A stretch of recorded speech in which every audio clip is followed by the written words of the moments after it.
All right, welcome back to the show. If you are listening to this podcast the week of publication, coaches around the country right now are traveling to their national championship. So first of all, be safe, have fun. What a great, exciting week this is. It's nerve-wracking, but also the most fun in the world, right? A bunch of All-American certificates are going to be given out, points, etc. Going to go to some amazing facilities. That's awesome. Everybody but today's guest, he is not going to be traveling to nationals, and we're going to find out why here in a little while. But so let's get to the show. Help me welcome the wise, the wonderful, the head coach of the Pitt State Gorillas, one of the best mascots in the whole wide world, by the way, Mr. Kyle Rutledge. Kyle, how are you, sir? Well, good morning, and thank you for having me. Look forward to it. I always wonder, recording a podcast is kind of weird. So you said good morning. Someone right now is listening at 11 at night, and they're like, good morning. What are these guys talking about?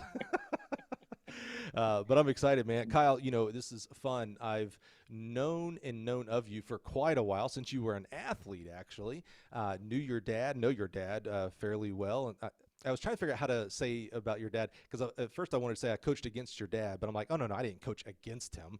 I coached with him. I coached JUCO when he was at Missouri Southern, and what a great guy and a legend in our sport. And so this is going to be exciting, man. I'm excited to delve into it, see what's the life of a coach's kid look like, and how you got to where you are today, man. So I'm so happy you're here with us today. I appreciate it. So, man, let's get started. Kyle, this because it doesn't start in high school, I'm betting. Where Nope. does track and field start for you? Where does that first introduction happen? Well, it was pretty much when I first remember is Adams State. My dad took the job there as a football coach and coached for Joe V. Hill at Adams State. Really? Yeah, from 82 to 88. Wow. So remember being in Alamosa, and again, the lineage of my dad it stretches pretty far because he actually hired Damon Martin, and so they know each other very well. Of course, just that goes way back. So my life in track and field started Alamosa, and I don't know if you can ask for a better start in any program. Sure. And just Yeah. knowing that, and so that's kind of where it started, out in the dunes of Alamosa in southern Colorado, and that's where it began. Were you so as a coach's son? And it's fascinating that he was at Adams State. I'm really bad at like just pigeonholing people. So like your dad to me, it's like, oh, he's Missouri Southern. That's where he was born and grew up, and that's it. That's the whole thing. That's Mm-hmm. fascinating that he kind of got his start at like what a historic program, Adams State, with historic people, by the way, Joe V. Hill, Damon, and those guys. Man, that's amazing.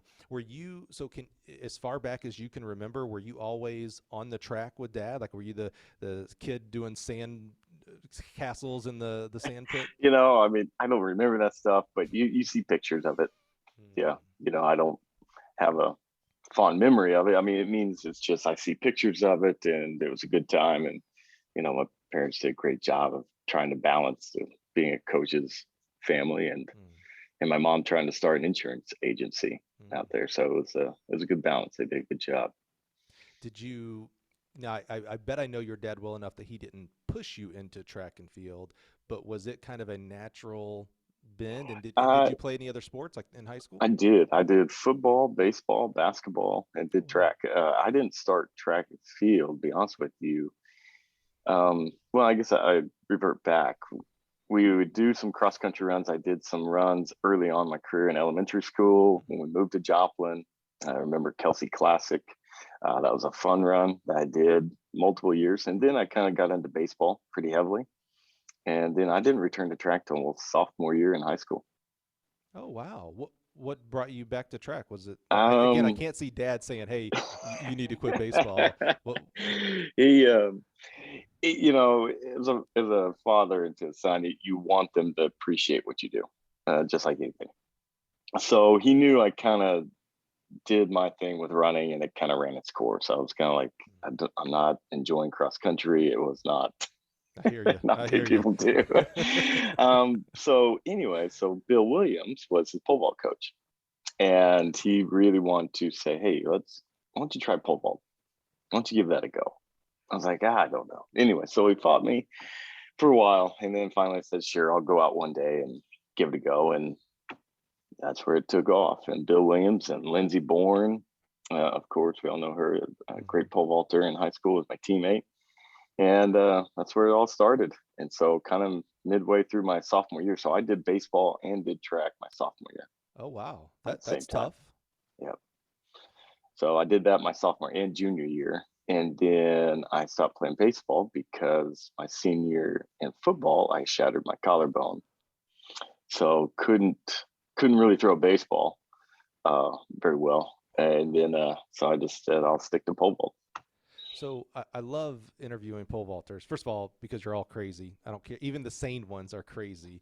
Having being good friends with Toby and Derek and Jeff Hartwig, they're all just you You had to got to have a be. few screws loose to You do it. you do. We have a new teammate here. I'm getting close to maybe not calling him new. He's getting close to a year this summer. But he was a pole vaulter at Coastal Carolina, and nowhere on the level. He would say this as well as you and all these other guys. But there's still something. I'm like, River, man, you are a pole vaulter, buddy. But what I love about pole vaulters, one of my favorite questions is, do you remember that first time you tried pole vaulting and what your feeling was? Was it a feeling of like fear of like this is the craziest thing in the world, or was it like pure exhilaration of like almost like flying, literally? Yeah. Well, I've always been kind of a risk taker. I have always kind of had that mentality, and didn't really worry too much about what might happen to me. I just I Pole vaulter. enjoy right. I enjoy challenge. That's mainly what I enjoy. Hmm. I enjoy challenge. I don't like to be told I can't do something. Interesting. So that's mainly my personality. So yeah, I distinctly remember my first practice. Bill Williams did a phenomenal job of kind of easing me into it, not just throwing me into the fire, but we went over to the long jump pit. He brought some high jump standards out, and we kind of just vaulted into the sand. Hmm. And he threw up a bungee, and I just remember that to this day. And it was fun, it was intriguing, and it was challenging all at the same time. And I guess that's when I got hooked on it. And you seem like you were an athlete, obviously playing baseball, basketball, triple, quadruple, sport kid athlete. Were you? I'm going to say a natural. It's a pretty unnatural event, so it's hard to be a natural. But like, did you take to it fairly quickly, or was there some like awkwardness to Well, I think anytime you start pole vault's awkward, but it? I did feel like I picked it up quickly. But again, that's something that I think my dad, my coach, Bill Williams, can decide if I was a natural. I think my natural ability is I just worked harder than anybody. I wouldn't say Mm. I've got a God's gift. We all Hmm. know that I'm not the tallest person. My dad would constantly ride me about how slow I was. So, you know, Wait, did you tell him it's like, hey, Dad, that's your and Mom's fault? that's So, right. I mean, I ain't practicing here, but genetics are So, genetics. but I pride myself on just working harder, and it just, I just wouldn't stop until I figured it out. Did was Thanksgiving and Christmas dinners better once you started doing track? Was Dad like, all right, now you're my son We doing the were. track? I tell my kids, and I even tell my wife, who's big into family, and that's what was good for me. Is I married a woman that loves family and big in family. We didn't grow up that way. It was my dad and I would actually we'd eat Thanksgiving lunch, and then we'd go pole vault that evening. We go practice. Is that Just right? because my dad had to get out of the house, and me too, and Hey, I'm more on that line, man. I get it. No, I'm with you on this. we'd go up, and I'll tell you, I enjoyed that more than anything. Yeah. And so, yeah. That's what they talk about when we start getting to our age, Kyle. We start, the things that we remember the most are not the bars we clear and those things like that. It's those memories of like, all Right. right, turkey's over. Hey, Dad, We gotta get let's out of hop here. out. Yeah, yeah, yeah. What So that was our holidays. I love And it. I enjoyed it. love it. So pretty. I don't want to overstate it and say horrific accident your senior year, but you didn't say you broke your collarbone. You said you shattered it. So It that was pretty bad. seems pretty bad. Yeah. Enough that it sounded like it took you back from basketball and baseball and Oh things like yeah. that. How did that factor into pole vaulting your senior year? I just the recovery wasn't fast enough so for me to throw a ball like I wanted to. So I didn't get cleared till I think it was mid-April, because Wow. I was in a big cushion thing. I mean, they had me strapped up, and um, yeah. So the collarbone, I was tackled, and it went through my, um, it shattered, and it went through my trap. And so it was pretty bad. So yeah, they couldn't really do much, and that was the only thing that was the only option I had, was pole vault for a couple of meets and try to qualify for state. Wow. And I didn't actually. So it was Oh. it was a rough senior year. Both of us. So we were at regionals, and Lindsey Bourne, who was ranked #1 in the state as well that year in 2001, Mm-hmm. and she was top 5, I think, in the U.S. I mean, back then you got to think Mm-hmm. clearing 12 foot in the female pole Yeah, vault there was there such was a not very many. it's such an infancy back then. Yeah. Right. Mm-hmm. Mm-hmm. So she no-heighted. You know how Missouri works. You have to qualify in 3 rounds. So she no-heighted at, Oh wow. I think it was regional or districts. So she was Oh. out. So then we go to sectionals the next weekend up at Jeff City, and I no-heighted. Mm. And so neither of us got to go to state. Let's just say the car ride from Jeff City back home was Long. pretty long. It's like, I should have stuck to baseball or something. It's one of those like, gosh, I immediately regret this decision. But So, yeah, senior year is a pretty tough year for a lot of reasons, right? You're leaving high school, maybe you're going to college, military, workforce, etc. You're injured, which is a major, you've got to deal with that. You don't get to do your senior year basketball, baseball, those kind of things. What were you thinking for college? And at the same time, talk to us about what were you thinking as a career at that point? It's really easy to pigeonhole you and say, man, you're a coach, a successful coach's kid. You're going to be a coach, right? But maybe not. What were you thinking? College, where to go, and what to even major and be a professional in? I was a typical 18-year-old boy that just didn't really have a clue on what they wanted to do, and just knew I wanted to do athletics. That's all I Okay. cared about. All right. That's all I wanted to do. And I was a big fan of the University of Arkansas for a long time. Sure. And Dick Booth was very nice to talk to me and, you know, give me an opportunity. And I loved every minute of it. So that was kind of my thought process. I just wanted to get out. And, I wanted to get out of Joplin. I've been around Mm-hmm. my dad for a while and been Sure. around Missouri Southern. So it wasn't anything against him. It's just I felt like I needed to experience something else. And, when you're growing up and you're at the track more than most of his kids are, Mm-hmm. as athletes, Sure. you kind of know the place more in your own home. So I felt like I just need to get out and try something new and do something different, get out of my comfort zone a little bit.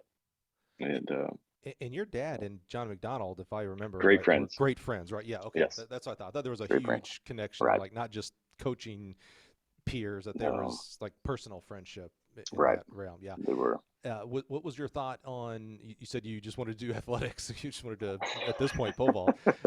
What were you thinking at all? Anything about a career, or was it just like, yeah, just get me to No, college and I'll figure it that's out. right. Something will happen. Exactly like Awesome, awesome. that. So I went into, so when I enrolled in University of Arkansas, I was just teacher ed. I said, sure, I'll just Mm-hmm. do that, Mm-hmm. get me whatever class I need. And then when I transferred back to Missouri Southern, I picked up kinesiology, did that, really didn't enjoy that very much. And so finally changed my major the second time and landed on business Mm-hmm. and thought I'm going to sell insurance or make a lot of money and wanted business. And that's kind of where it took me. Spoiler alert. We could have seen the future at that point. What Exactly right. I have to assume your dad at this point is a major influence as far as Mhm. mentorship and things like that. You had some great people even when you were much younger at Adams State. Now, in my mind, I think every coach is amazing. I mean, what you do, whether you coach at middle of nowhere, Eufaula, Alabama, that's where I'm from, Mhm. or you are at University of Oregon, Arkansas, it doesn't matter. I think your influence and what you do for young people is bar none. There's outside of teachers, I don't know of another profession that has the influence over young people that make this world go around.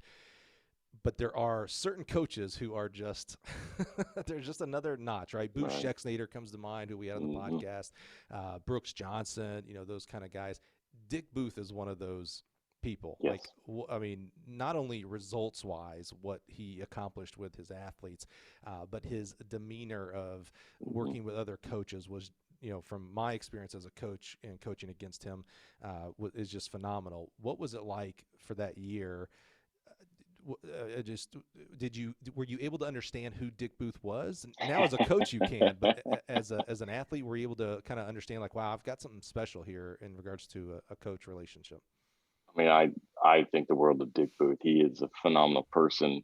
I mean, and what you see on the track is what he is as a person. Mm-hmm. And that is something that you're right. When you're an athlete and you're in the moment, you really don't realize it until much later of what he teaches you and just his demeanor and how he coaches. I mean, I just thoroughly enjoyed my time with him, to be honest with Mm-hmm. you. It was just fun to be around it. And he did. He challenged me and he challenged all of his athletes. And I was just fortunate enough to be there. Trust me, I was at the bottom of the totem pole when you talk about the athletes that he was coaching at that time. I was just learning Mm-hmm. and trying to figure things out. But no, he is a phenomenal person.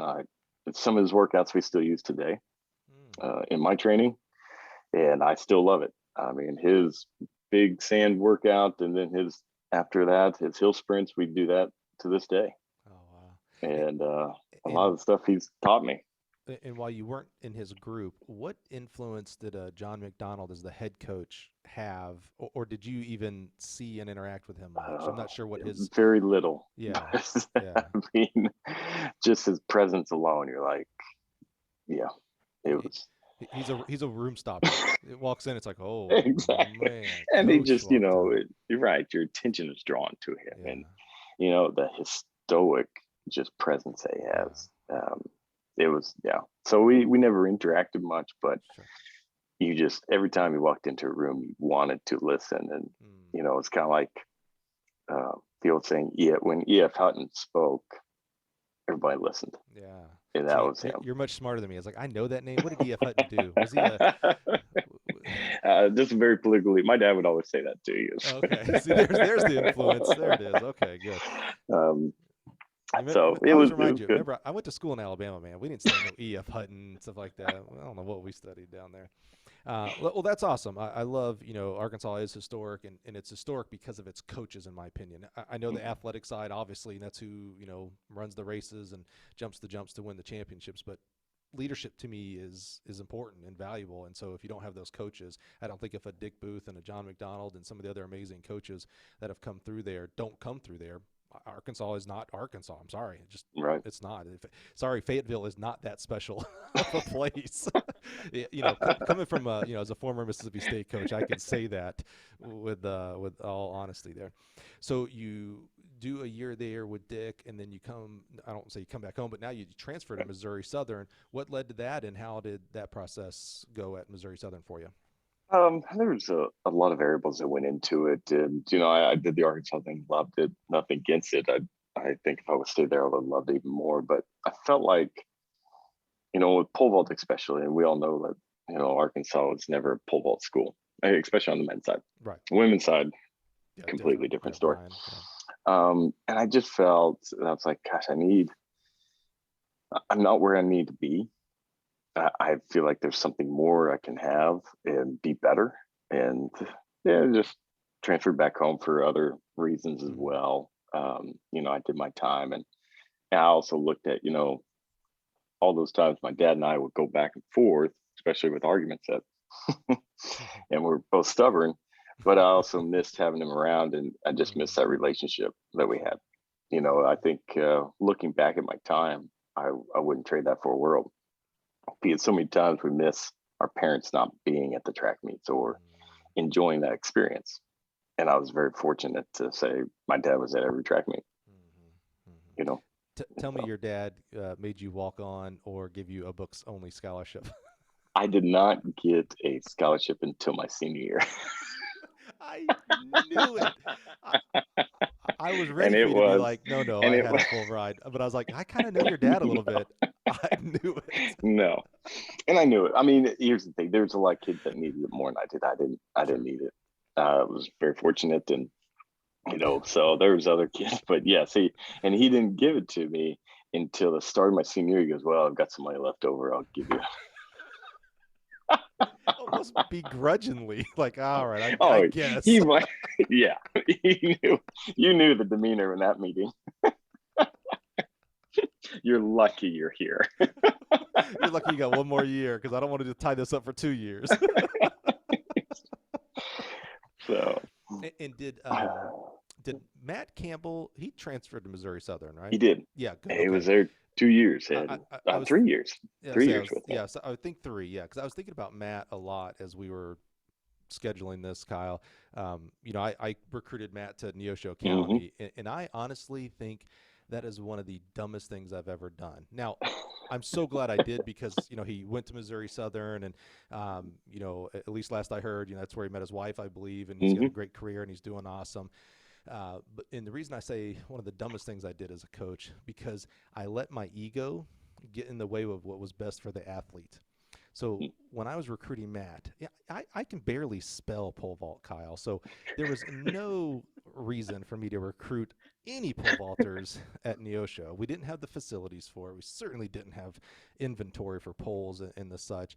I 100% did not have the knowledge. I certainly could make Matt faster, but as soon as that pole went down, I was like, I'm out, man. I have no clue what voodoo magic happens after that. But my ego said, well, I think he was the number 2 pole vaulter in the country that year behind one of the brothers that went to Air Force. I can't remember their names. Yeah. He went 16-10 out of high school. Yeah. He was a stud. Yeah, he's a phenomenal athlete. Yeah. I mean, the kid just was. When we talked about earlier, we want to talk about natural. Matt Campbell was a natural. Yeah, good point. He just got it. He just figured. He knew how to do it. Yeah, and very athletic. I mean, which you need anyway if you're going to be a good pole vaulter, right? But I mean, literally just frustrated the living crap out of me. Is that right? Oh my gosh. Yeah. He was so talented. I was like, I can't stand this guy because he's damn talented. He's a great friend of mine. I'm going to tell you. Yeah. We still talk and good. Just proud of. I mean, yeah. Yeah, he made me better. Tell him next time you talk to him, tell him like, hey man, I was talking to Mike, and he regrets recruiting you, and only because I put him in a terrible situation. I brought him to a place that had no support for him. Yeah. I was promised things from my administration of like, we'll get extra coaches. So I was like, okay, well, I'm going to find a vault coach for this kid. He was bringing his own poles. I'm like, okay, we're good with inventory and things like that for him. And then none of it happened. And then I leave him. I was like, hey man, thanks for coming from Indiana to Chanute, Kansas. By the way, I'm going to Indiana. That's when I went from there to Ball State over in Muncie. So I just felt terrible in that sense, but I'm so happy that it all, for him, it all worked out. It was what he was supposed to be doing, So I was just thinking about that. I was like, man, I really let my ego, like I should have done the right thing. If I was more mature, in a better place, for my own self confidently, I'd have been like, hey Matt, love you to death, man, but this ain't the right place for you. You need to go to a junior college that actually focuses on the vault, much like you were talking a little bit about with Arkansas on the men's side. Like you need a place that this means something to them. He to me was like, oh, he's 10 points. That's literally how I looked at it. I was like, I could mess him up as long as I don't injure him. He'll go and win the JUCO vault back then. So, but please give him my best regards, man. I love that guy to death. And that guy's a great guy. He actually married a Pitt State pole vaulter, Lisa Douglas. Is that right? Oh, yeah, that's so cool, man. I love it. It's a small world.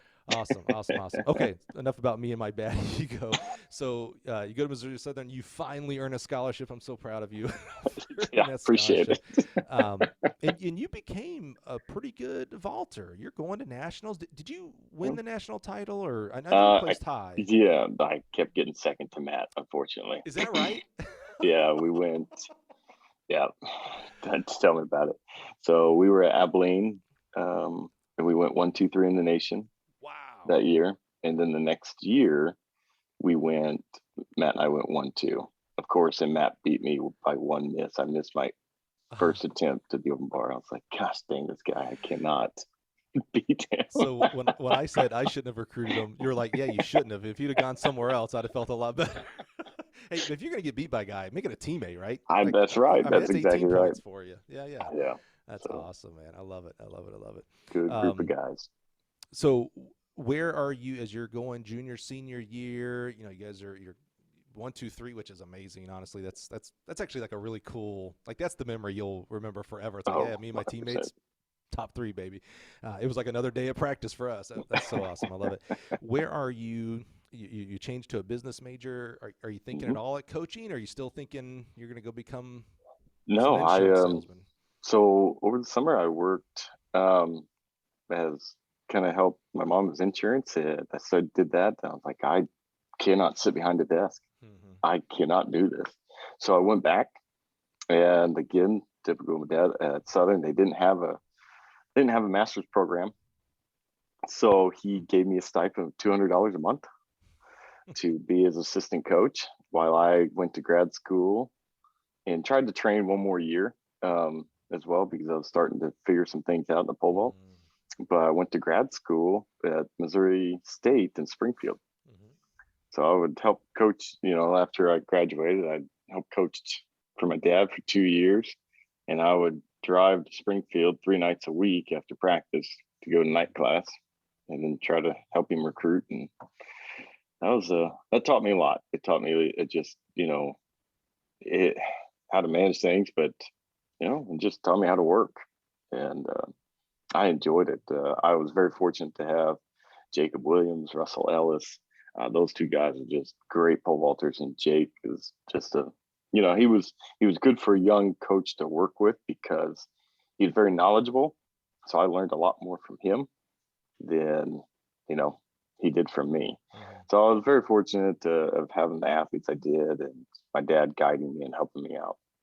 Now, I'm always curious about early staging coaches, early staging coaching, because for one, most of us coaching wise, we're going to fall back to how we were coached to coach until we go through some coaching ed and maybe learn some other things and stuff like that, right?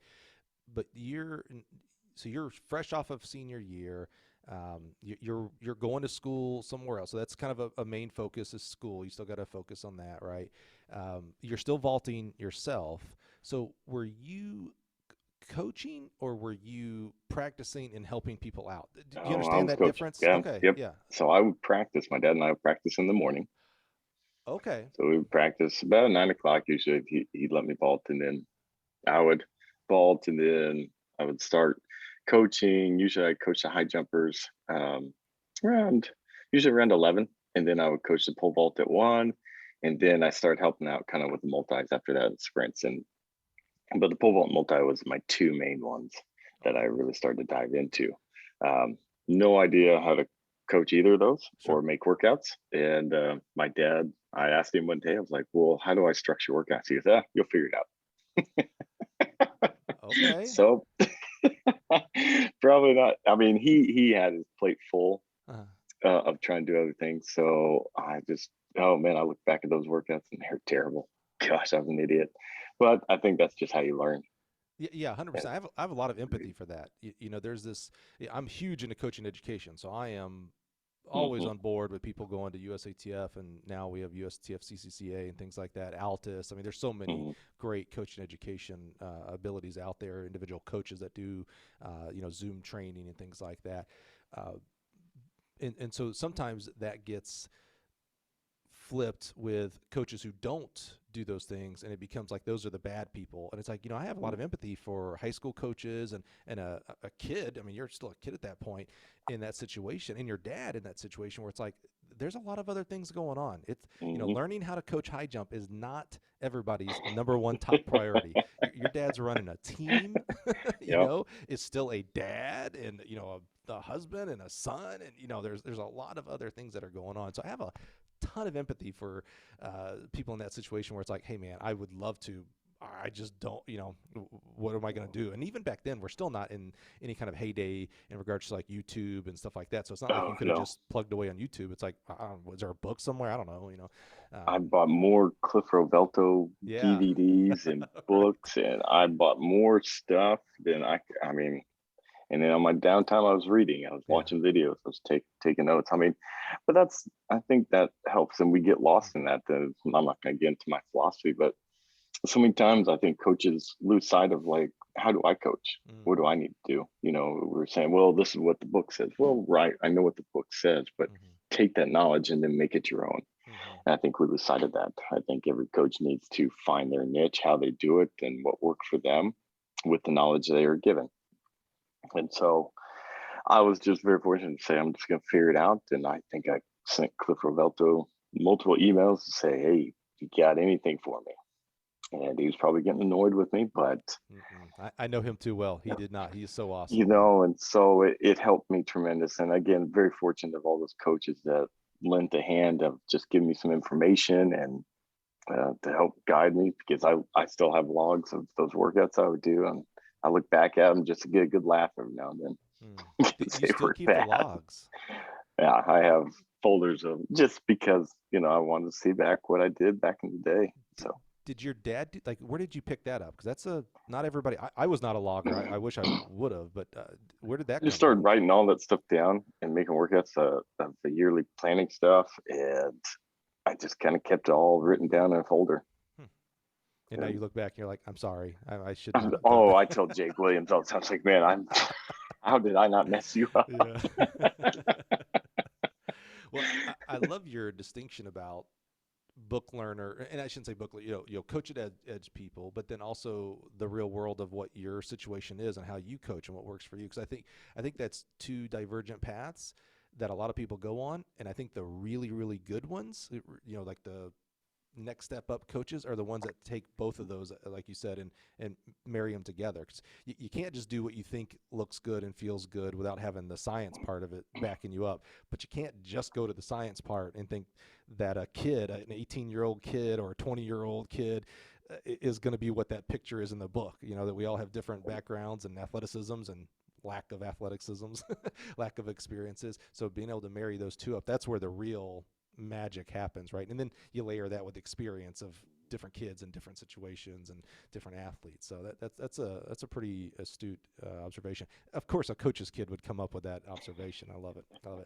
So during this time as what I'm going to call part-time coaching, did the bug bite you, or are you still thinking? It did. I was just so competitive, and I was very fortunate to have really good athletes that had good success. So again, that really helped me develop that bug, like you talked about, because it was exciting. I mean, I had Corey Reynolds in a high jump that was 6'6" at high school, and then he's going 7 feet and national runner-up. So it felt like I helped him along that way, and we grew together. And I learned, again, I always say I learned more from him because I was still learning how to coach a high jump, and learning, why is this happening? What's going on?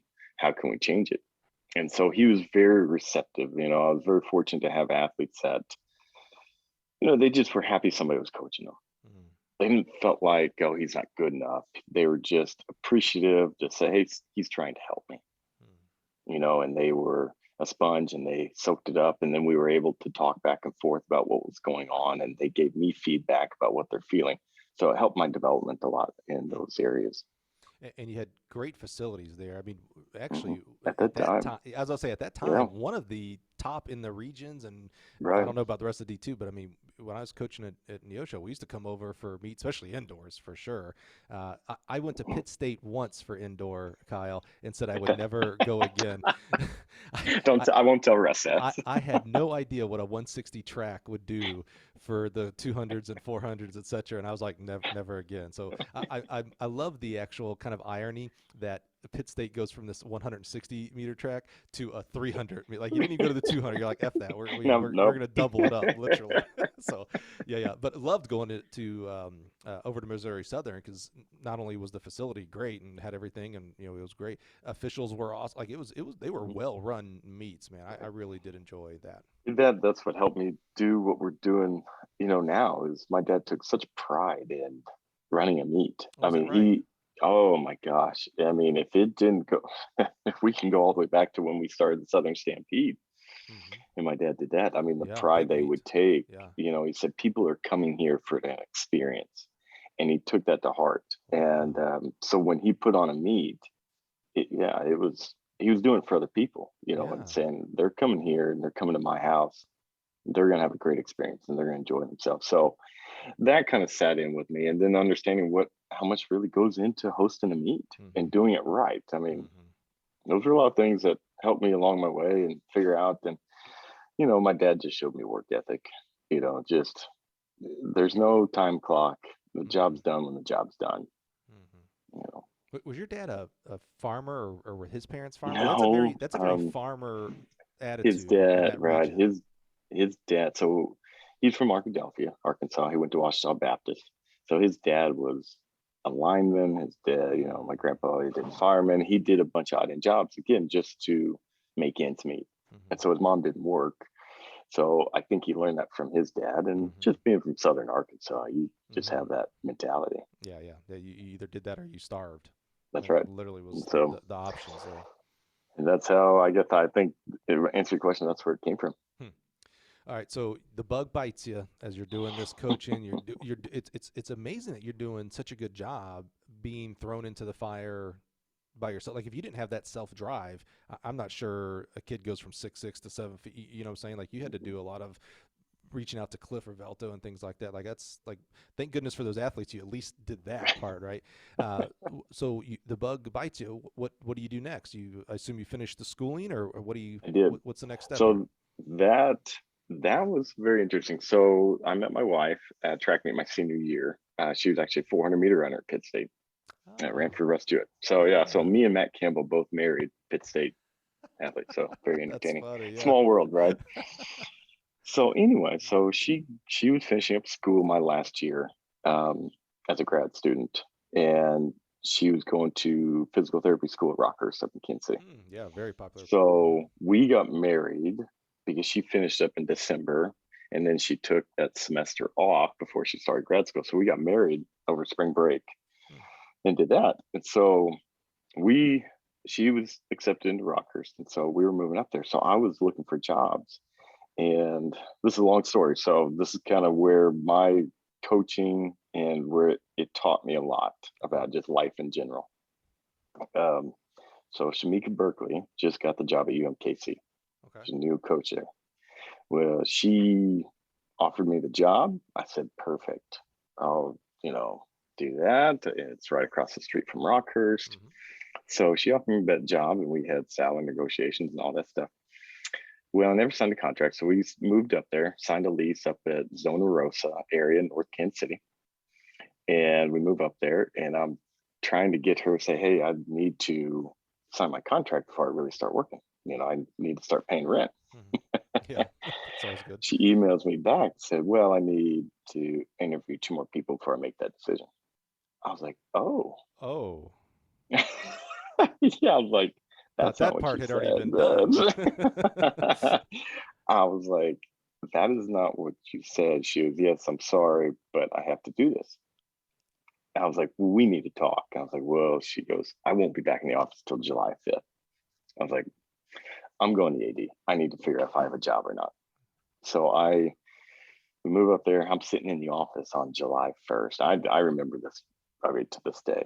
Sitting in the office waiting to talk to the AD, and I had all the emails of our correspondence. Said, okay, I'm going to get this thing figured out one way or the other. So I'm sitting there waiting, and she walks in the door. I'm like, you're not supposed to be here till July 5th. She goes, yeah, we need to talk. I was like, yeah, I think we do. So we go in her office, and anyways, there's some words said that probably we weren't very kind, and I was not too pleased with. So anyways, I left there, and I didn't have a job. Yeah, well, I was kind of. I thought I saw that writing on the wall. So I go home, and of course, my wife, she was, well, how'd it go? I was like, I don't have a job. She goes, what are we gonna do? I was like, I don't know. I'll have to figure it out. So we're sitting there. So this is the next turn in my career. So then now I'm turning into survival. I got to pay rent because my wife's a full-time student. We have no money. So I start working at the national golf course, just picking up balls, being a club boy, washing cards. I was like, I just got to pay rent. Right. So as I'm doing that, I'm sending out resumes all over the place. I was like, I just need a job anywhere and anything. So Mike Blumker over at Johnson County gave me a call, and this was August. I mean, I've been working at the National for the past month and just trying to make ends meet. And he goes, listen, I need a sprints, hurdles, throws coach. I was like, he goes, do you have any experience? I was like, yep, sure do. Lying through my teeth. I have no idea what. because he already had a pole vault coach. We talk about the disadvantages of not having the internet sometimes. Sometimes there are advantages. There was no really looking it up. It's like, all right, he said he does, so I guess so. I had to be the only applicant because I was like, if you even read my resume, there's no. So I go for the interview and he said, okay, you're hired. I was like, thank goodness. What is he? He goes, well, it's part-time. I was like, whatever. I was like, what's part-time pay? So I got in there. So that whole month of August, I'm telling now, it's like, I'm coaching the throws, I'm coaching hurdles, which I've never done. I'm coaching multis. And so that was my first experience with the multi. So I go, and I remember this, I would, Johnson County had, well, it did a beautiful track outdoor. Loved it. So I would go out there and I would read all night, read a book, do all this stuff.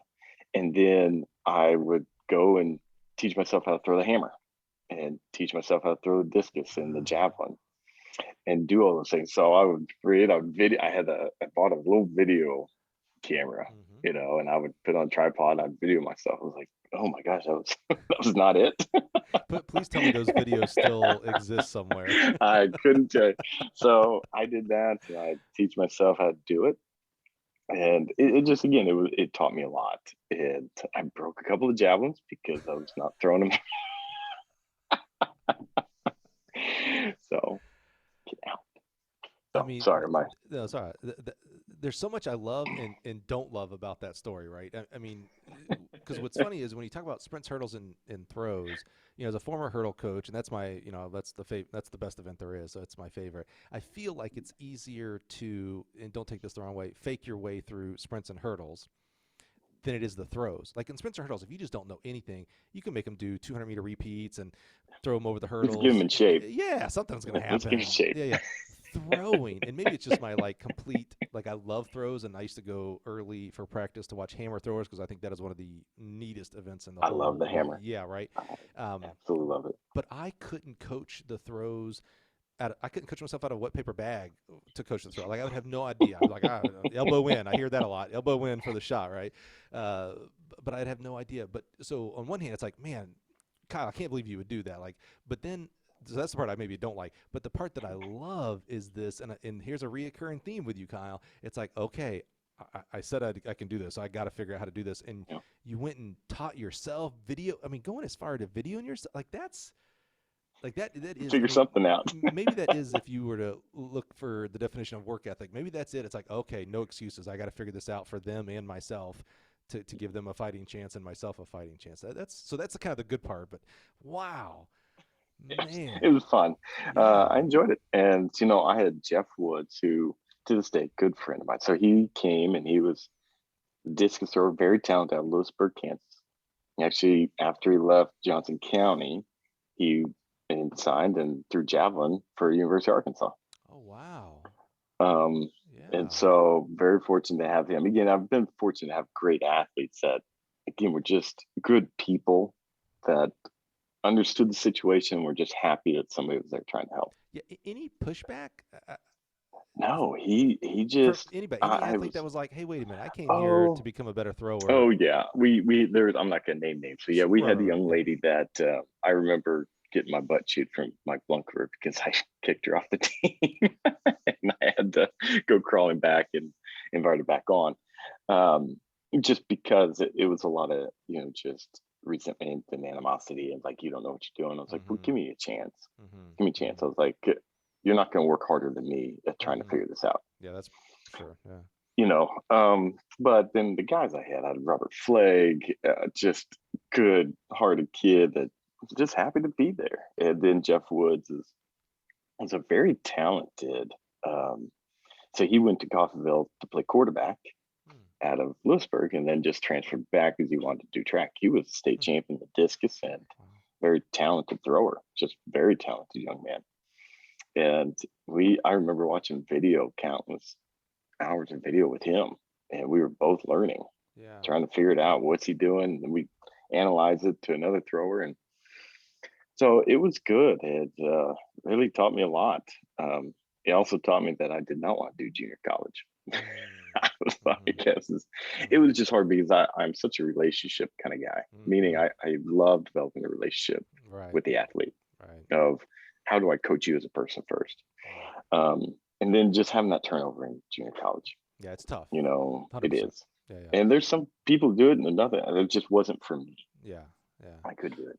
So I'm losing my time frame here. When did when you were there? Where is the time frame of when Johnson County actually dropped their program as well? Was that years that after? was yeah, it was years after. So I was there from 2008 to 2009 that year. I Okay, was only there 1 year. right, right, okay. And when did Johnson make It their terrible was decision? 3 years ago. I think it was 2019. Oh, was it that recent? Oh, okay. Yeah, it was just 2018, 19. Okay. It I was was just a few thinking, years ago. yeah, I was thinking that was longer than that. Okay, so they're still a good program, and one of Oh the yeah. what is it, the number three largest school in the state of Oh, Kansas behind KU and beautiful Kansas State. campus. Yeah, it's great. Yep, It's great. So you're beautiful there for one campus. year. You kind of did Hmm. you? I know it's easy now because we have hindsight, but in the moment as you're going through that year, did you realize like, yeah, this isn't my station here, the JUCO land? Right. I love coaching. I really did. I really, again, it just kept building from there and just learning how a program is run and how maybe it not things need to change. And so again, I continue on to learn. And I was under again, I keep saying I'm very fortunate. It's just that when I go back to my experiences, that the strength coach there is Esfanya Vork. And if anybody knows strength training and just condition, he coached at Texas A&M. He was a strength coach. He coached, oh my goodness, Randy Barnes. I mean, Mm-hmm. he was there, and he was the Romanian Olympic coach in the weightlifting, and he was China's Olympic coach. I mean, this Mm-hmm. guy, like to end up at Johnson County, that with his knowledge, and you want to talk about a guy with energy, this man would, I mean, he would wear me out. I mean, and I still talk to him this day, and I'm telling you, he taught me a lot about strength training and conditioning. And I would sit in his office for hours just trying to figure that out. What was your background up to this point in that kind of world, the Nothing, weight room world? zero. Not, yeah, very little in regards to that. Yeah, Very little, yeah, yeah. absolutely none. So it was very intriguing. So I would do his workouts just to say, well, let me see what it does to me. Hmm. So I would do his workouts at 6 a.m. and go to the office, and he would take me through his workouts, and I'd go to work at 8. And I'll tell you, those were the hardest workouts I've ever done. I was in the best shape of my life. Hmm. I mean, his book is phenomenal. It's unorthodox to the American way of what we do, but I'm going to tell you, it's in my opinion. Um, I still use his philosophy to this day in training, and I mix it with what we need to be doing. But a lot of what I do is from what he taught me. See, you were supposed to be there, Yeah, even though you thought you were exactly. supposed to go. Just like Matt Campbell was supposed to be it. Exactly. Yeah, yeah. You thought you were supposed to be a kangaroo. You really need to be a cavalier, if I remember correctly. Cavalier. Yeah. So where do you go from Johnson County? That's when Sterling Martin called me. And Mm-hmm. so again, the coaching carousel. So Brian Scheiding was hired at Missouri Southern.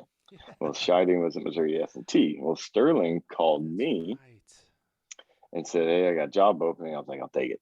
One, I'm still part time. Right.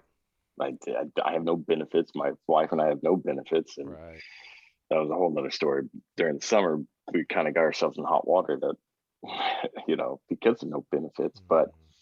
so I moved to Missouri City and Rolla. My wife stayed in Kansas City because she still had 2 years left. I was wondering. I was like, she still Right, has time. Yeah. Now, 2 years now, now. now, real quick, you said something. You kind of glossed over it. I'm not going to let you gloss over it. I know. You said Shining got hired at Missouri Southern. And by the way, shout out to Brian. Love him. I know he's Yeah, listening. Love him to death. We were literally just talking like last week or so. So I love him to death. But that means there was a position open on your dad's staff.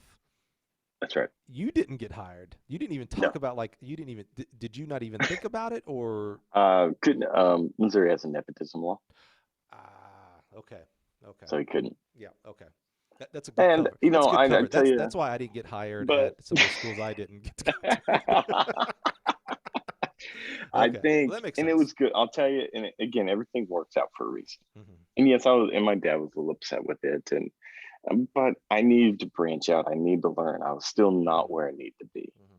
there's so much more I need to learn, develop as a coach and person. So it was good. It worked out in the end. At the time, it was a little frustrating, Mm-hmm.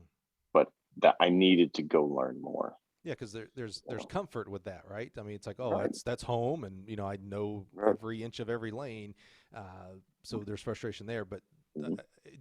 again, hindsight is awesome because we're older and we can look back and see that. You talk about you needed to go somewhere else to, what are all the little, grow my own wings and all that kind of stuff, right? Yeah, spread But your wings or but whatever. yeah. But did you, in the moment, were you able to realize that, or is that something that came later on? Was it more of just like, Um, I can't go there and that frustrates me, but thank God there's a job over here because I need it because right. I don't have That's bennies or anything. more than anything. Sure, At sure, that time, it was like I just need to pay rent. that's fair. You Yep. know, at that time, I need to learn, but I need something just to pay rent, Mm-hmm. and this is the best opportunity right now. Mm-hmm. Mm-hmm. So what was it like in Raleigh? That's a pretty, I mean, that's an academic school, And man. That's it big is, time. and I don't regret anything because I think it molded me and shaped me to everything I did. And before I get too deep, but at Johnson County, right before I left, they never hosted meets, and they had a 200-meter track. Mm. And so I told Blumberg, I was like, why don't we host meets? When I was there, that was the first track meet they ever hosted indoors. Wow. And remember the Pyro Bright system? Yeah, of course. Yeah, yeah. Oh yeah. You want that out? We were one. I mean, I set that whole up. So my dad taught me how to run meets. I took that to Johnson County, Yeah. and we started running meets on the indoor. I was like, "You're the only 200-meter track in the metropolitan area. Right. Mm-hmm. Why aren't you raking it in right now Yeah. for youth meets?" So Interesting. that taught me again how to run a meet and using Pyrobrite. If anybody have ever used that, and the toggles. Oh my Oh goodness, yeah. it So was it was very good. so It was you very brought in an indoor meet and then left. That guy's like, crap. Now what do I I do got with to all keep running this? these things. Dadgummit. I'm like, yep, I showed you how to do it. I'm out. I'm out. So then we went to S&T, and Sterling Martin again. I talked to Good him guy. probably about every other week. Yeah. Just a phenomenal person. He was. So when I took that job, Sterling coached the 800 and up, and I coached everything else. Hmm. So I coached, Including throws. including throws. Wow. So you kept Yeah, going with that. I kept. I love it. I'm telling you, I really Wow. enjoyed the throws. Yeah. I love it. Hey. I mean, I'm I, fortunate. Coach Mantu is a phenomenal throws coach. yeah. I learned from him. I love watching throws. But I'll tell you what, go back if you're listening now and you haven't listened to the Brooks Johnson podcast here on the Gill Connections podcast, you've got to. And one of the things that was fascinating to me that he brought up was that if you're going to be a coach, like he talked about coaches who pigeonhole themselves. By the way, that was this guy. I was a sprints coach, and then I became a jumps coach and whatever. He's like, all the events have so many commonalities. Even the because I even challenge. Here's how dumb I am. I challenged Brooks Johnson. I was like, even the throws, and he was like, exactly the throws. He's like, the hip still moves. You're just That's now right. you've got an implement that has to go with it and do something, right? And it's either out here or it's over here or your handle, etc. Mhm. And he talked about like a coach. If you're a coach and you understand the biomechanics and physics of it of track, you can coach any event. He goes, and you should. He goes, it will help you with other event. So that's phenomenal because I would have dumped the throws in a heart. First of all, I would never. Actually, I can't say I'd never because in Yosho I had to because I was basically the only guy. So I was like, all right, man, let's figure out how to throw this weight. And I still remember how I was teaching this kid to throw the weight, and I'm like, now that I understand the concept, I'm like, oh, I was one. I could not have been farther off the mark with this guy, man. I can't even apologize to because I'm like, I'm just so embarrassed. I'm so embarrassed. So you go with Sterling Martin. What a great guy. I met him a long That's time ago. Great guy. So you're great coaching friend. sprints, hurdles, throws, multis, Jumps, pole vault, yeah, multis, jumps. Yeah. Wow. everything. That's I love it. busy because they maybe back then because they're a decent program. Yeah. You had good kids and a lot of kids probably and We a lot of did. smart kids. That taught me how to coach a kid on the intellectual side of it and say, okay, Mm, this kid he's much smarter than I am, so I mhm, better relate to mhm, him some way, shape, or form. mhm. But yeah, we lifted it at 6 a.m. did weights, and I was a strength coach because we didn't have one. Oh And then I wow, started yeah. practice at 10 a.m. and had practice every 2 hours, and then I would coach the throws at start at 5 o'clock Mm, and coach to about 7 and mm, go home and learn and try to recruit. So let's say that was good my wife was not with me, Mm-hmm. because I probably wouldn't have one. Mm-hmm. Mm-hmm. She really knew how many hours, because I mean that was just me. I had to learn, I had to coach, and there was a Mm-hmm. lot of things I needed to do. And I would practice 7 days a week because I couldn't see the throwers all the time. So we practice on Sunday. Right, right. That Yeah. was the time I had with them, and it was good. It taught me a lot. I'm very, at the time I was like, this is a lot of work. Do I really want to do this? But very, you know, honored for Sterling to allow me to do it and Mm-hmm. give me the opportunity. So he taught me just how to manage people. Sterling was excellent at managing people, and he really taught me. My dad taught me work ethic. So all these coaches Mm-hmm. along the way have Mm-hmm. taught me different things. My dad taught me work ethic, first and foremost, and how to be a motivator. My dad was excellent motivator. And again, great coach, but his work ethic and his motivation, how he got kids to do things that you're like, there's no way that kid should be able to do that, Mm-hmm. and do it at the conference meet. He was such a phenomenal motivator and inspirational guy to those young men, because he loved those kids more than anything. Mm-hmm. He'd do anything for his kids, and his kids knew that, so they would run through a brick wall. So that taught me a lot of, okay, if I want this kid to do this much, then I better show that I care more about him outside of the track and field.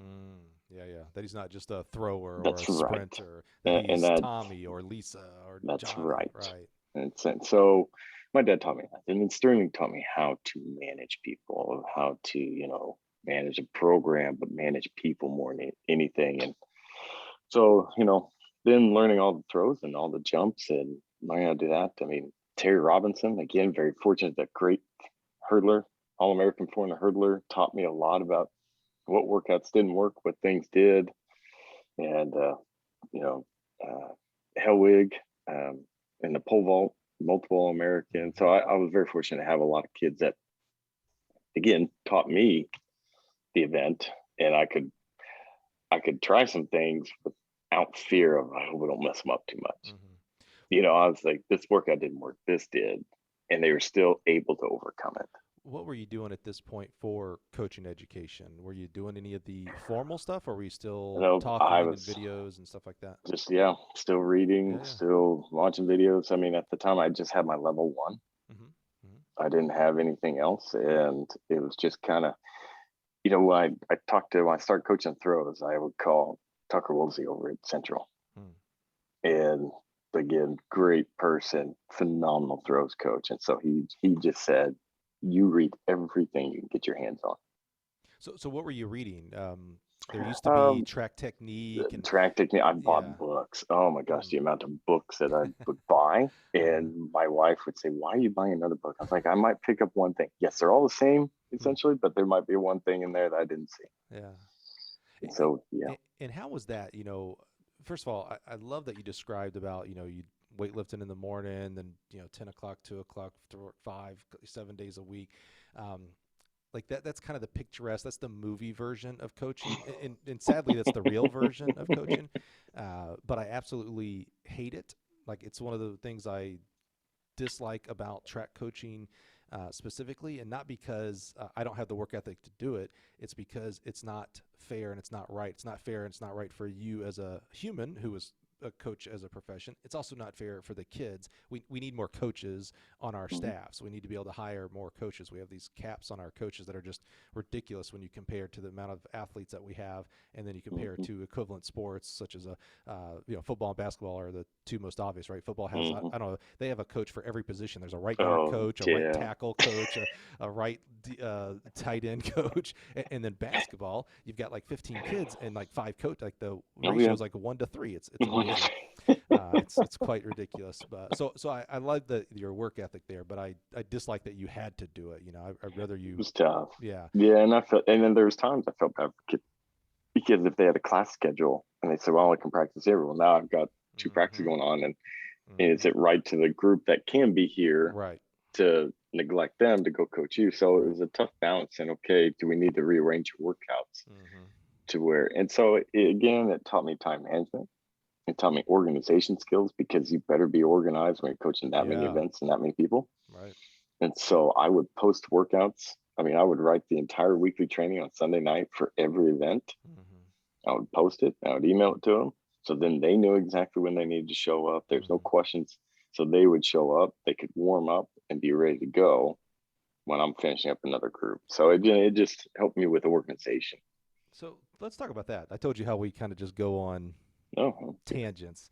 And this is a philosophy question here, right? So you said, I want to make sure I heard you right, that on Sunday you'd write up the workout for the week and you would give it to them in advance. So they knew what Wednesday's practice was going to be, Friday's practice was going to be, et cetera, right? I did something very similar. I actually, I one-upped you. I actually did the whole month in advance, and I'd give them, and I'd give them the whole month with little notes like, hey, spike day, and, really my whole goal was, one, I wanted to treat them like adults, much like you probably were. It's like, hey, I'm going to give them to advance. If, the whole a kid sees a hard workout, so he suddenly has to go to study hall or whatever. It's like, man, we're dealing with 18 to 22-year-olds. We got to suck it up. We're adults here in that sense, right? But also to eliminate excuses of like, oh, I didn't bring my spikes, or oh, I didn't know we were going to do a pool workout today, or whatever. It's like, man, you've known for a month, dog. That's right. There's no excuses here. But I'm not sure, at least from my time of coaching, that you and I are in the majority. In fact, I think it's the complete opposite, where most people don't show up with a workout until the day of. Now, I don't necessarily mean they're writing that workout that day of, but that they don't share it with the athletes. For me, I've heard many reasons. One is the reason I talked about, like they don't want to give the kid an advance notice of a hard workout, and so they'll find an excuse to miss. Others use, and this is a terrible excuse in my opinion, well, I don't know, a lot of factors can go in, and maybe that's not the actual workout we use that day. That's cool. I don't know about you, but I didn't write my workouts in tablet form like the 10 Commandments. I was able to change on the fly depending on what the weather and the mood of the kids, etc. But why did you do it? I think this is important, because I think this is seems like a small thing, but I think this is important for coaches to kind of maybe learn from this. Why did you do a week in advance and give it to them? Well, let's look at first the situation, the athletes I did coach at that time. I'm dealing with Missouri S&T. Okay. Yep. These kids were structured. These kids needed a schedule. They needed to know every detail of their life every single day. That's just their mentality. Okay. So one, that taught me, it's like, okay, this does help. And I would do a month, but then when I ran into a month is I would change it, maybe next week. I was like, well, based off the week before. Right. So I stopped doing a month because I'm like, I'm going to probably change it anyways. So I started doing the week, and the week allowed them to say, when do I need to mentally be prepared? Because we all know. And I put notes in there, like you said, you put notes. Okay, hey, Monday's speed and acceleration day. We're getting after it. Bring it. Yeah. I need you mentally prepared. Tuesday, tempo work or easy day, you can shut the brain off. Whatever. We can BS. We can have some fun. It's keep it light. And then Thursday, hey, we're gonna crank it up again. So I tell them and keep them. I guess we talk about keeping them honest, but also keep allowing them to be prepared. What is my day? So don't come to me saying, well, nope, you knew that on this day we're getting after it. So I don't want to hear excuses. I don't want to hear that you didn't do that. That's on you. And so you knew 3 days out, we getting after this. And it's holding them accountable did for that what they need start to do. at S&T, or did you pick that It up did. from Dad? No, I didn't. Yeah. I started at S&T because I had to be organized. I was coaching so many people, and I had to figure out something. Yeah. And that's kind of where it started. And so I would type it up in a Word document to give it to them Monday, Tuesday, Wednesday. And of course, now I've got a much prettier version on Excel, but that's what it started on Word document. And that way they would know exactly what they're doing, just to keep them accountable. And I don't want to hear excuses. That's what we're doing today. Yep. And knowing you still have all those. Yes, I do. I wish I still had mine.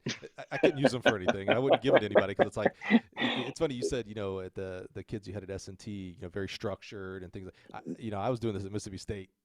Little different athlete, great humans, but I was going to make them. It's like, man, one day, 99% of us on that track, we're not going pro in track and field. So you are going to have this type of mentality for a career. So I'm going to start. I'm in college. I'm supposed to help you get ready for the next stage of your life, a career. So this is one of the best ways you could do it. By And the way, I even if you love are going to be a S&T. pro, even if you are going to be a pro track athlete, maybe even more so, you better know how to be organized, like you were talking about, right? Because you got to do your own travel to meets and things like Mm-hmm. that. So even with, so S&T, how did that go? So this is really your first full time. You know, you've got a Mm-hmm. lot of coaching experience for the first time gig. Boy, you got a lot of experience coming into it. That's for Mm-hmm. sure. How many years were you there, and how did 3 that? years, Yeah, is that right? and that was good.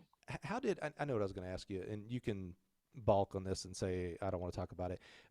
Another part that I hate about coaching, there's a lot, for as much as I love coaches, there's a lot I hate about coaching. But that's this separation between you and your newlywed, really, at that point as Mm-hmm. well. How did, if you don't mind, like how do you deal with that? That's a tough thing, especially Yeah. for newly. I mean, actually, I don't know that it's easier if you were married 20 years, to be honest with you. But it really bugs me that people have to pause their families, your Mm-hmm. relationships for this type of long distance relation. Actually, I don't know how far it is from Raleigh to It was KC. about three and a half, Yeah, three okay, and a half that's hours. Yeah. significant. Sure. Yeah, okay. Mhm. Yeah, how was that? How did you guys fight through that Well, and survive? if anybody knows my wife, knows that she is a very independent woman, and that's what I loved about her. I Mm-hmm. didn't have to worry about her. I never have to worry about her. She doesn't, necessarily need me. And Well, I mean, she tells me happy that. Valentine's Day, baby. Yeah, oh, trust me, she tells me that. She goes, it's like, I know.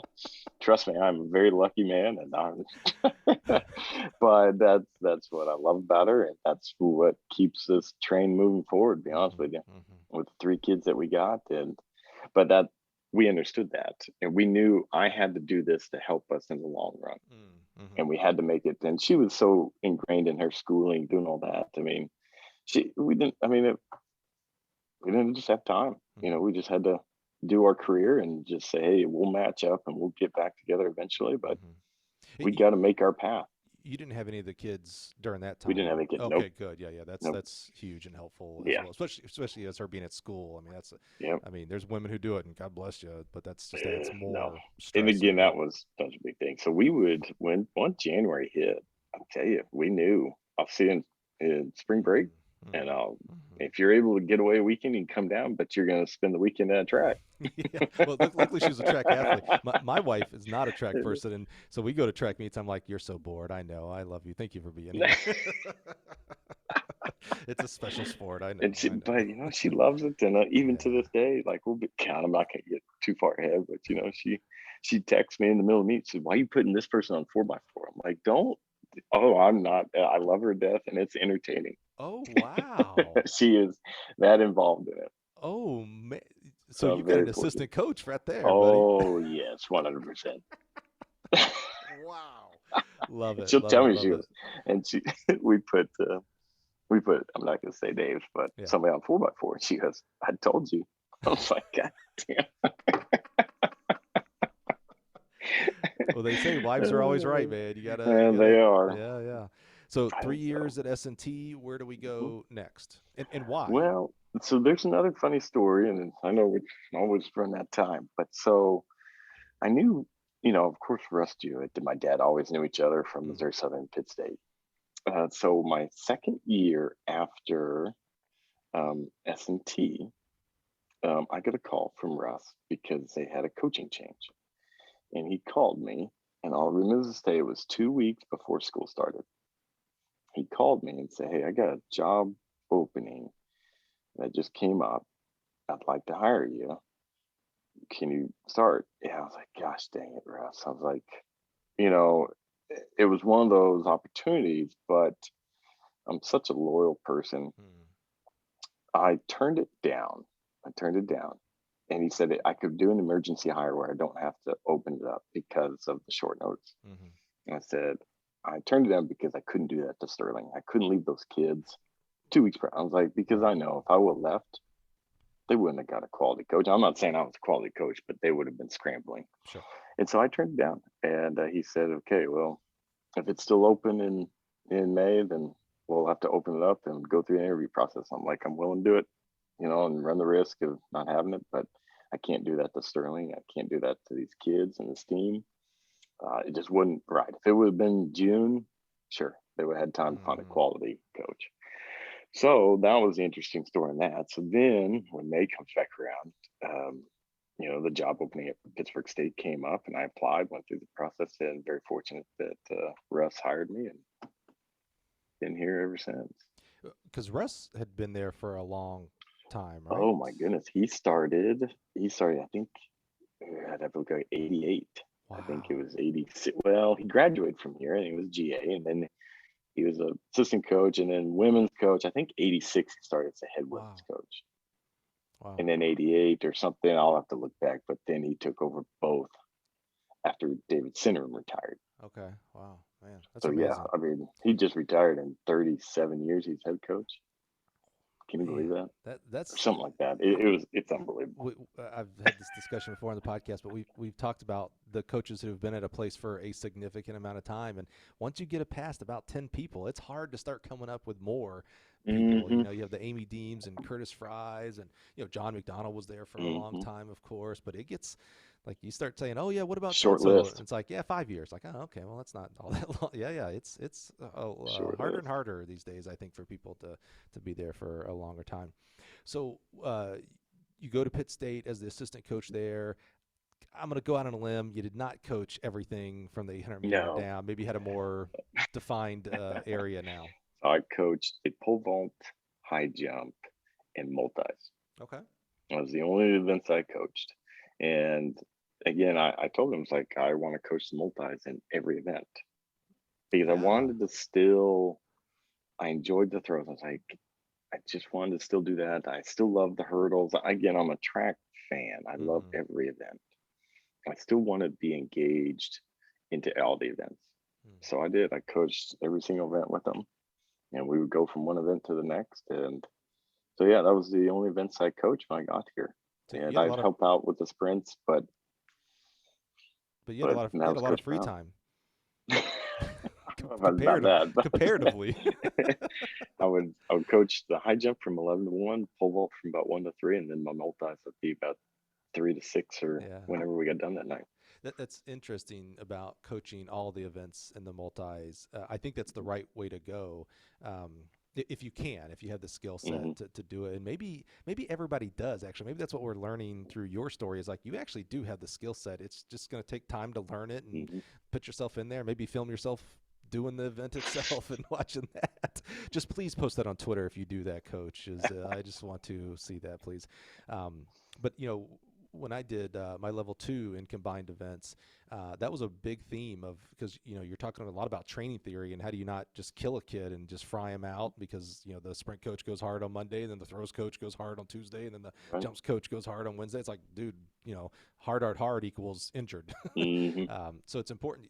It's interesting. You get that scope of the whole training regime, so when you're frying the CNS, when I can go to recovery, when I need to go to recovery, etc. It helps that entire development. So maybe what you are losing, I'm doing air quotes here, in expertise in the shot or the discus or the jab, you're gaining a multiple by knowing the whole training sequence for the multi-athletes. Right. And I did their weight program. I mean, everything they did went through me. Yeah, that's interesting. And we have a strength coach, but still, I'm just so, I said, anal about making sure everything is right. It's just something that I have to make sure we're doing at like 8 a.m. this morning. I had a meeting with our strength coach and make sure, hey, this is what we're doing. That's the percentage, that's the reps. And again, it's not a lot of coaches was able to have the experience like I did in weight training back early in their career. And so I want to continue to be knowledgeable in strength training and everything that they do because that's such a big role in what they're doing on the track. Yeah, 100%. Yeah. So. And I think to what you're doing where the strength coaches, it sounded like the strength coach is still doing the workouts, but you're writing the workout. Yeah, right. Because the strength coach typically has no idea what you're doing on the track that day. Right. You do. So again, you can't go hard on the weight room on a recovery day because that's no longer a recovery day on the track anymore. The body's still the body, right? So that's important. And I think that's a real big lesson for coaches, even if you don't have the strength and conditioning background, the weightlifting background. So maybe you're not writing the workouts, but you need to be in communication with your strength coach. Like, hey, here's my themes for the days. I need you to be in lock and step with me, not just whatever you feel like doing in the weight room that day, sir, or ma'am. So I think that's an important lesson, is the communication has to be there one way or the other, no matter how involved you are in regards to whether you're writing the workouts or conducting the workouts themselves in the weight room. So how many years have you been at Pitt State now? This is my 10th year. And you are in your second, third First year as head year? coach. First year. First year. Man, I'm so old. I Yeah, don't remember anything anymore. I was 3 years associate, and then it's my first year as head. Okay, so I love, my favorite question to ask head coaches, whether they're 1 year in or 100 years in. Were you ready? That first day of I'm the head coach, were you prepared from all this? 9 years at Pitt State, 3 years at Missouri Southern, Missouri S&T. Your dad being a head coach. You seem like maybe you would be the most prepared. How was it? I don't think you're ever fully prepared. I think you can handle situations better. I think you're better prepared to handle situations, but I don't think you're ever fully prepared with the amount of work, because that's what I think some people don't understand, is the amount of work. And you're not only now managing your small group, you're managing everybody, your coaches.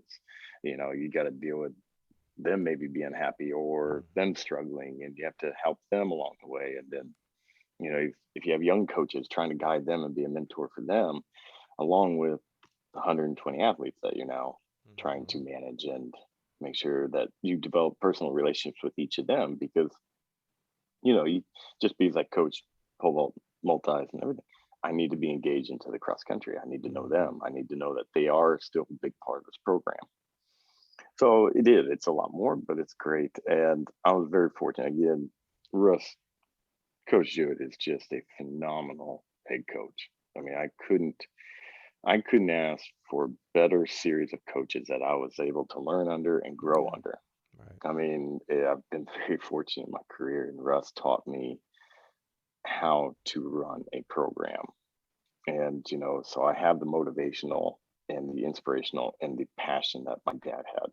And then Sterling, how to manage people. And then Russ, just how to actually run a program, and to get people to do things, and to place people in certain things during conference, and how to put your team in a position to win the conference and or nationals each year. And that's what I learned from Russ, is how can we place our people correctly, and how do we manage all this that goes on, everything that deals with not only men and women, but also facility, running meets. I mean, it's a lot. And Russ has just been a phenomenal mentor to me and helped me along the way. And he's still here. So we still have coffee about every other week. And that's good. I'm very fortunate to run some ideas off of it. And he's still so engaged in everything we do. It's again, I am extremely blessed to be able to do all that.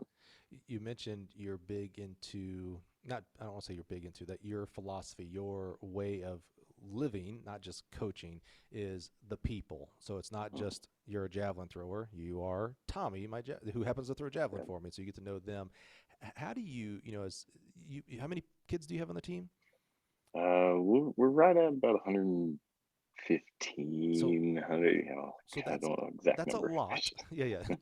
I know all the people. I don't know how many, but I know all the people. Yeah. But so how do you, Kyle, when if you're trying, and obviously you're going to have different levels of the relationship. Some are going to be more shallower, some are going to be more deeper, depending on how long they've been there, personalities, etc. But as someone who focuses on those 100+ people, not just the events, how do you still coach your own your own event groups, do the head coaching duties that you have to do, and still know the 20 to 30 kids that are running cross country, the throwers, the sprinters, the people that are not in your group? What's your process for that? Well, it's just being engaged, and I try to set aside time once a month and once a week to meet with certain individuals and to get to know them, and also kind of to know what's going on inside that group. So I set aside and I say, hey, let's meet once a month, once a week, and my door's always open. You can come in anytime. My phone's always on.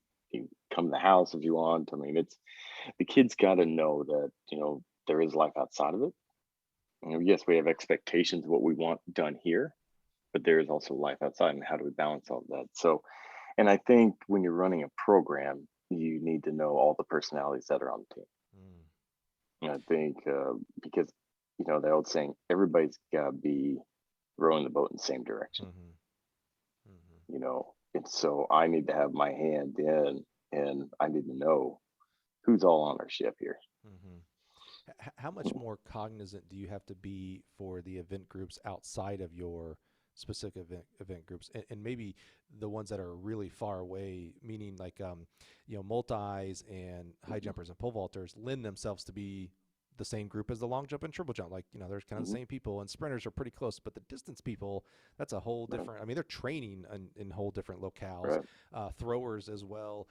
How much more cognizant do you have to be for those groups to be involved? Very, and just getting around one, having a presence at their practice and at the throws practice, or being around if distances, having a meeting, before they go out on their long run or whatever it might be. But also just doing team activities and Mm, things where we all get together. We have mhm, to understand like we're all in this together, and trying to develop that culture within the team. And that's a big part of what Russ taught me, and what we do here is getting everybody together at some point in time. It's easier doing during the season because oh, they're sure. always at the track meet together. Mhm, mhm, So that it's early on in the fall when we're trying to develop one mhm, another, know one another, and doing team activities so they can see who's on our team. mhm, And so all those things, you have to make it a precedent. You have to make it a point to do it, and or you're just going to have a team that is separated. You can't have that. Not yeah. and especially if you're coaching men and women. Mhm, mhm. It's we're all one big family. Yeah, fall's tough, right? Because you have a Hmm. bunch of new people, your freshman class and transfers. They're trying to figure out just where's their English class at, and Right. where's the training room and all that kind of stuff. So you have a bunch of new people into the group. Some segment of that group is competing. Cross country Hmm. season is going on, while the other guys and gals are busting their tail and don't get to compete till maybe January. That's right. The fall's a tough time, and then you add 100+ people with it, 100+ different personalities. That's a tough time. Fall is, and the most important part as well. You don't do a good Right. fall, kiss spring goodbye. It ain't happening. Right. Yeah, that's tough. Well, I got good coaching staff, and we have our, you know, beginning of year meeting, just like every coaching staff, and that's a point of emphasis that we want to take is Mm, okay, how we can get everybody together. When's the point in time? When's the right time to do it, and then how do we do it? And so we do things like early on in the fall, like we lift in the morning, and everybody, all track and field, except for cross country, of course, mhm. but we're all in there Hmm. and we're all lifting together. And, we're fortunate to have facilities that allow us to That's everybody to what I was be in thinking. I was there. like, I I was mean, just about to say, is like you have to be blessed because that's a big room. it's a big Then, weight room. yeah, So, yeah. right. So, we do that. And then in fall training, I mean, I have high jumpers, pole vaulters. We're all out there training together. We all Mm-hmm, show up at 3:30 and we're all conditioning together. mm-hmm, The throwers are still doing their thing, but we still have a meeting at 3:30 every single day to go over, and it's all throwers, all jumpers, all sprinters, mm-hmm. and we have a brief 10-minute meeting. At least it gets them together, and then we go on and say, okay, sprinters, we're out on the grass Mm-hmm. track today. Throwers, go do your thing, but at least they can see each other's face. Do you still do the week in advance workout? Oh yeah, oh Yeah. 100%. Oh yeah, it's out there so they know, and if there's voluntary workouts or things like that, we want to be NCAA compliant, all that fun stuff, Oh, right? yeah, yeah. No, another All reason the why I'm paperwork you very happy I'm not coaching anymore. All that stuff, man. They try to keep adding trick you. hoops to jump through. They try to trick you and make it feel like it's easier. It's like, oh, no more one phone call a week only, but then the paperwork on top of it is, Paperwork. yeah. It's like I'd go back to once a week if I had to do some of that paperwork. So, well, Kyle, one of the things, as you talk about, the culture and, the different event groups and stuff like that, I'm fairly new to the D2 world. And what I mean by that is, most of my coaching career was in the Division I side. I'm so blessed that I had a JUCO. Like, that's the most happy, not the most happiest I was because, Chanute, Kansas, if you've been there, buddy. Uh, um, but I love a junior college coach has a big place in my heart because much like you said, the relationships are shallower because you don't have them for as long, but you're always recruiting and you are always working to get your kids recruited. That's no one else has that. That's a Nonstop. tough aspect Ton of of it. respect for junior college. That's why I was like, golly, it's just a constant revolving door. Yeah. And so, being at Gills, I've had, I get to work with other D2 coaches. So I've done some D2 facilities, became what I consider good friends with Judd Logan, obviously at Ashland at Brick D2. And then got to go to my first, I've been to a couple, but really my first as our NCAA sponsorship D2 meet I don't know now with COVID, was it last year? It was when it was at Crossplex. And really got immersed in the meet. Like I'm really paying attention and who's doing what, when, where, and why. And I tell you what, it was pretty spectacular. Now I've been to the Division I meet, and there's some it's the hardest meet in the world to make, the Division I indoor meet. And you see world record here and college record here. And it's just unbelievable.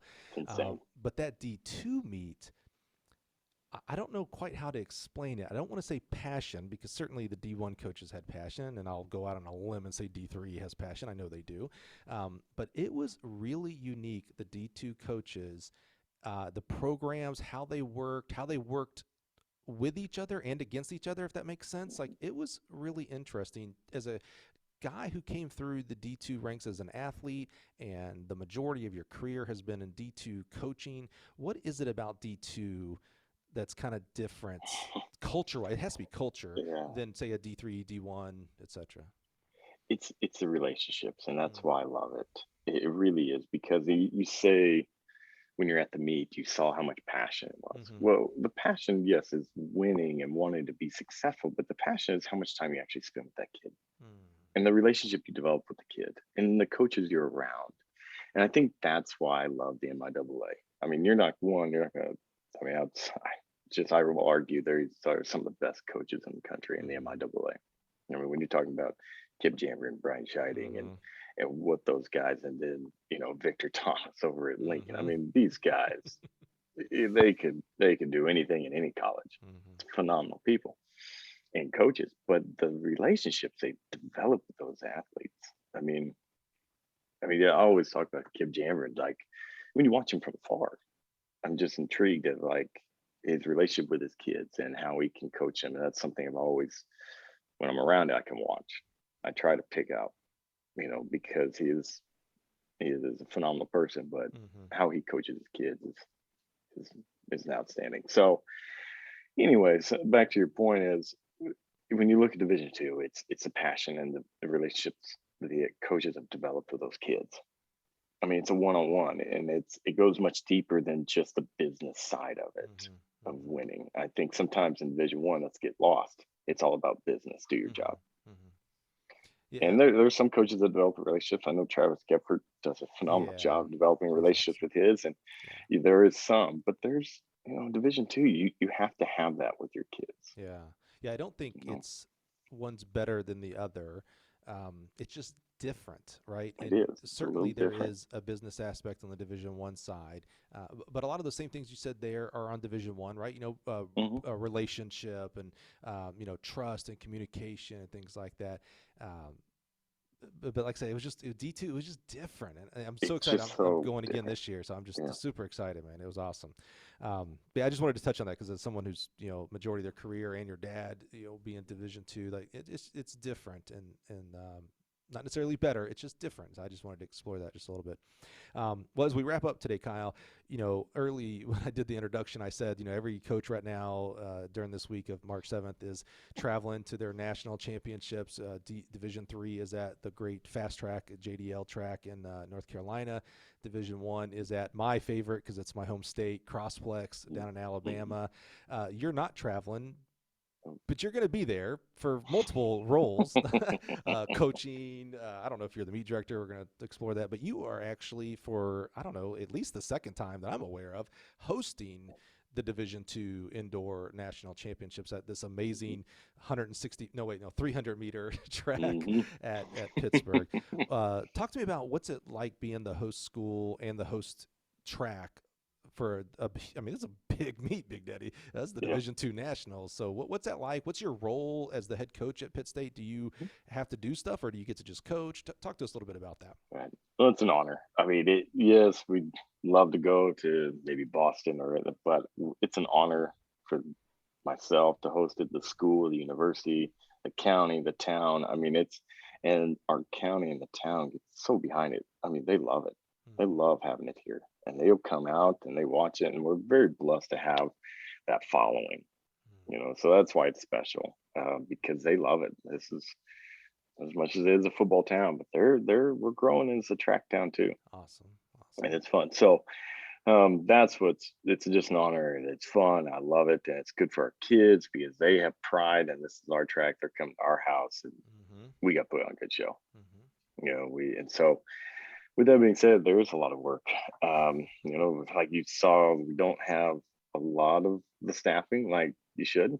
So I have great coaches that do a tremendous amount of work, and I have great administration that help with it as well. But yeah, there's meetings once a week and trying to go over everything, making sure we're doing the volunteer list to make sure we have enough workers, and how are we going to organize it, and how we set it up, and the schedule. So there's a lot that goes into it, and participant manual. Sometimes it just all gets clustered in there, and you're just, hoping you got it all the boxes checked. And so it's good. I mean, and that's why I think we've just got great administration and coaching staff that we can all just get it figured out. But this is our fourth time hosting it, so we've kind of 16 was long. 16 my first time hosting it. Ooh, man, that was a long, pretty tough. because we were all trying to figure it out. Right. But now, we've done it a few years. We know what to do, so it's a lot easier. So you're hands-on. You're talking about working with NCAA. I think Division II, Denisha Carter is the NCAA rep. She's awesome. Love her to death. So you're working on scheduling because, that involves the facility and when can we do something and when can we not because of the spacing and things like that. Flow of athletes versus flow of the fans. Officials, do you have to coordinate officials? So Mike Armstrong, so that's Coach Mantu, does a great job of designating Mike Armstrong, and then he works with it. So we've kind of all got our parts of what we're doing. So Coach Mantu is our meet director anyways for all our normal meets. And so he knows Mike Armstrong does a phenomenal job, and so he's working with him. But yeah, all of our coaches have a job running this meet off. And what's your role during the championships? Because the spoiler alert, at least when we're recording this, I think Pitt State, at least on one side, is ranked number 1 in the country. Yeah, I knew you were going to bring that up, but rankings are one. Because regardless of the rankings, that actually, because even if you were third in the rankings, what that really means is, what I'm really getting towards on this, Kyle, is that means you have a shot. That's what I mean. That it's not like, oh, we're going to go there and I got two kids and we're going to do well. It's like, oh, I've got I'm trying to work on a team here to win a trophy, whether it's first, second, third, fourth. So how much coaching versus meet administration do you get to do? Like, do you actually get to focus most of your time on the? Yeah. So I'll tell you, we're very fortunate to have the meet administration, and we've talked, and in 16 we were kind of hands-on during the meet, so we were kind of lost focus sometimes, and so I think that was a point of emphasis of saying, I love hosting a meet, and our administration saying you need to coach during the meet. And so up to that point, and all of our coaches will do whatever we need to do, but that day of the meet or the night of, we're coaching. Oh, good. And we're very fortunate to have the administration to know that. So our job is to get it to that point, do as much work as we can, get everything lined out, saying, all right, this is who's doing what, because on Wednesday, I'm done. I'm focused on my team, and I'm trying to do the best job I can for them and make sure they're taken care of. And our administration understands that. Good. So Jim Johnson is phenomenal. I mean, he takes a lot off my plate, and him and Nate Davis do an outstanding job. And not only are you hosting D2 Nationals, but the weekend before that, because you guys are just glutton for punishment, I guess, you're also hosting the JUCO, the NCAA National Championship. I'll go out on a limb and say, actually, I don't know. I was going to say that you're way more physically involved in that meet because you're not coaching in it, but maybe not. What's the role for a little bit? But we try and stay hands off. I mean, we have a good administration. No, we'll set it up. But the NJCA, they have their people, and they run through our administration, And so they kind of work behind the scenes. So as long as we have it set up, and like they're working right now, putting banners up for the JUCO nationals and getting that set up. So they kind of handle it. We just make sure on the coaching staff that, everything's set up. All of our equipment's where it needs to be. You're not shooting the trifecta. Are you hosting conference as well? No, thank Okay, goodness. good. Yeah, I was about to say, dude, that's called burnout. There was one year, I want to say 2018, we did. Oh. I'll tell you, when spring break hit, I was like, I'm not stepping. I'm out. Don't call me. Don't talk to me. I'll see you Monday. My wife and I went down to Hot Springs. I don't think I even looked at my phone. Good for you. Went to the horse races and said, I'm out of town. More coaches need to do that. I like rewind 15 seconds and hear him say that again, because honestly, whether it's spring break or the summer, Christmas break, we've got to do a better job as the people who are coaches of time off. It's important. It really is. It's a balance. It's tough. It is. There is no balance. I love when people talk about work-life balance. I'm like, first of all, I don't know many jobs that have work-life balance. That includes mine here. But coaching, for sure, it's not a balance. So it's a management. But you have to have the life side of it. You have to have a family and friends and network and things like that are not track related. If your vacations are going to track meets, that might be a bad sign. Yeah, that might be a bad sign. I'm telling you. Well, man, Kyle, I had a blast with you today, man. I'm so excited to see, what your career has been up to today. I love what you're doing. Big fan, obviously, for what you guys are doing at Pitt State, and I love your philosophy of, people first, if you will. Of they're not identified by their role that they're a sophomore, a javelin thrower, etc. They're a mechanical engineer major. That it's Tommy, and Tommy comes from a certain place and has a certain family, and I'd like to know what Tommy's interests are in this world, because Tommy's not always going to be a javelin thrower. Tommy's going to be a security officer one day, or a business owner, or an accountant, and selling insurance and stuff like that. So I love that philosophy, and I love that the mentors that you've had, from your dad to Sterling to Russ. I mean, that's what molds us as coaches, and so I'm so glad you had great molders in your life, great mentors. It's been a ride. It's been fun. Hopefully there's a lot more to come, but it's good to reflect too. It's not too many times. I appreciate you allowing me to reflect and tell my story, because you forget about those. You forget about, wow, that really did happen. And, because you get to a certain point and you're working so hard that it all gets jumbled together, and it's nice to reflect on the good times and the good things that helped you along the way, especially at the time when you're doing it. You're just trying to figure out how to get through the day and try to stay alive and keep a marriage going, a family going, and try to get your career and try to win and develop a successful program. It's good. I've been very blessed, and it's a whole lot of fun. Yeah, and the fun thing, I get to interview coaches who are even earlier than you in your careers, all the way up to retired coaches. And what's awesome about, kind of this age and stage for you in your career is, there's many chapters that have been written that are fun and exciting. And, that includes family and the children now, and then being a head coach, and now putting your own stamp, all these things you've learned, putting your own stamp on a head coach of a program. But we're barely at we're not even at halftime. There's many more chapters to go, Kyle. And that's what's going to be exciting. I hope so. The things that you do and are going to do, and affect, like I said from the very beginning, the positive effect you have on young people right where you are in Pittsburg, friggin' Kansas, man. I've been there. Who knew? Who knew? Exactly. Joplin is a metropolis compared to Pittsburgh. But what's awesome is the people, the kids that come through Pittsburgh, and specifically your program, you're making positive effects on them, man. You're helping them to become future mothers, fathers, daughters, business owners, etc. And that's life, man. That is the biggest gift. You are other people's mentors, man, and that's a reflection on your mentors, your dad, your family, your mom, and even your wife, and her choosing your 4x4 lineup.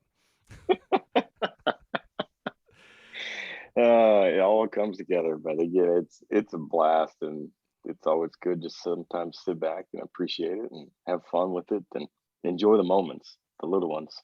That's what make everything. That's it, buddy. Well, man, thank you so much for being here. I'm so humbled Thank that you. you share your story with us, man. It means a lot, and it's deserved that other people will get to hear it and take value from that. I truly appreciate it. It's been an honor.